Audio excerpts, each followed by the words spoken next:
Hello friends, मी प्रियंका. आज मी दुपारच्या जेवणामध्ये बनवणार आहे अंड्याची भाजी. अंड्याची भाजी बनवण्यासाठी एका मिक्सरच्या भांड्यामध्ये 3 अंडे फोडून त्याची प्युरी तयार करून घेतली. मी त्याची प्युरी एका कुकरच्या भांड्यामध्ये काढून त्याला छान असं वाफवून घेतली. त्याची एक छान वाफ काढून घेऊन मग त्याला पनीर टाईपमध्ये त्याचे तुकडे करून घेतले, बारीक बारीक पीसेस करून घेतले.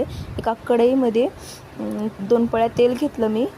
2 पळ्या तेल घेऊन ते तेल गरम झालं का त्यात कांदा, आलं लसणाची पेस्ट आणि हळद, लाल तिखट घालून ते छान असं परतून घेतलं.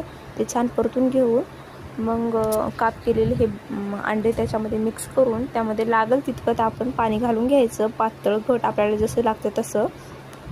आणि थोडीशी खोबऱ्याची कूट आणि चवीनुसार मीठ अजून थोडंसं मी वरतून टाकलं आहे. आणि थोडंसं एव्हरेस्ट मसाला आणि कोथिंबीर हे टाकून त्याला छान अशी उकळी फुटली की मी गॅस बंद करून त्याला ठेवून दिलं बाजूला. मग लगेच मी 2 भाकरी टाकून घेतले. भाकरी टाकून घेऊन अजून एक ऑमलेटही टाकून घेतला मी त्याच तव्यावरती. तवा गरम होता म्हणून. माझी मुलगी, तिची तब्येत ठीक नाही आहे आणि ती तिखट खात नाही, म्हणून तिच्यासाठी एक सप्पक मिरची न घालता मी ऑमलेट टाकून घेतला. मग लगेच प्लेट मांडून घेतलं. प्लेट मांडून लगेच आम्ही जेवण केलो. मग 4 वाजता लगेच आम्ही प्रणितला ट्युशनला सोडायला गेलो.